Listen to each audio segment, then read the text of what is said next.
ഇനി ആഴ്ചകളോളം കാത്തിരിക്കാതെ വെറും 3 ദിവസം കൊണ്ട് നല്ല വീര്യമുള്ള വൈൻ ഉണ്ടാക്കിയാലോ? ഒരു വലിയ പാത്രത്തിൽ 1.5 ലിറ്റർ വെള്ളം തിളപ്പിക്കാൻ വെക്കുക.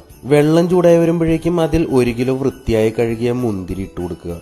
ഇനി 10 ഗ്രാമ്പു, 10 ഏലക്ക, സ്റ്റാർ, കറുവാപ്പട്ട, ജാതി എടുത്ത് ഒന്ന് ചതച്ച് വെള്ളത്തിലേക്ക് ഇടുക. വെള്ളം തിളച്ചു വരുമ്പോൾ അതിലേക്ക് 3/4 കിലോ പഞ്ചസാര ഇട്ട് നല്ലപോലെ ഇളക്കിയ ശേഷം 10 മിനിറ്റ് തിളപ്പിക്കുക. അതിനുശേഷം തീ ഓഫ് ചെയ്ത് തണുപ്പിക്കാൻ വെക്കുക. ഇനിയൊരു ബൗളിൽ തിളപ്പിച്ചാറ്റിയ വെള്ളത്തിലേക്ക് 1 ടീസ്പൂൺ ഈസ്റ്റും 1 ടേബിൾ സ്പൂൺ പഞ്ചസാരയും ചേർത്ത് ഇളക്കി 10 മിനിറ്റ് വെക്കുക. മുന്തിരിയെല്ലാം നല്ലപോലെ തണുത്ത ശേഷം നല്ലപോലെ കഴുകി വെയിലത്തുണക്കിയ ഭരണിയിലേക്ക് ഇട്ടു കൊടുക്കുക. ഭരണിയിൽ ജലാംശം ഒട്ടും തന്നെ പാടില്ല.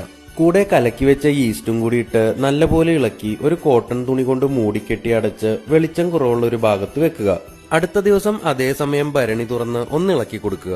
ഒരു കാര്യം പ്രത്യേകം ശ്രദ്ധിക്കണം, തടിയുടെ തവി നല്ലപോലെ കഴുകി ഉണക്കിയത് വേണം ഇളക്കാൻ ഉപയോഗിക്കാൻ, ഇല്ലെങ്കിൽ മുന്തിരി ചീഞ്ഞു പോകും. ഇളക്കിയ ശേഷം മൂടിക്കെട്ടി വെക്കുക. രണ്ടാമത്തെ ദിവസവും ഭരണിയെടുത്ത് ഒന്നിളക്കി മൂടിക്കെട്ടി വെക്കുക. മൂന്നാമത്തെ ദിവസം ഭരണി തുറന്ന് വൈൻ അരിച്ചെടുക്കണം. വെള്ളത്തുണിയോ കഴുകി ഉണക്കിയ അരിപ്പയോ ഉപയോഗിക്കാം. ഇനി ഇത് കഴുകി ഉണക്കിയ ഒരു കുപ്പിയിലാക്കി 1 ദിവസം കൂടി വെളിച്ചം കുറവുള്ള ഭാഗത്ത് വെക്കണം. നല്ല രുചിയും വീര്യവുമുള്ള വൈൻ റെഡി. ഇനി ആ കുപ്പി തുറക്കുമ്പോഴുള്ള ഒച്ച, അത് കേൾക്കാൻ തന്നെ എന്ത് രസാ. അപ്പോൾ ഇനിയും വൈൻ ഉണ്ടാക്കാത്ത ആരേലും ഉണ്ടെങ്കിൽ ഉടനെ ഉണ്ടാക്കിക്കോ. സിമ്പിൾ അല്ലേ?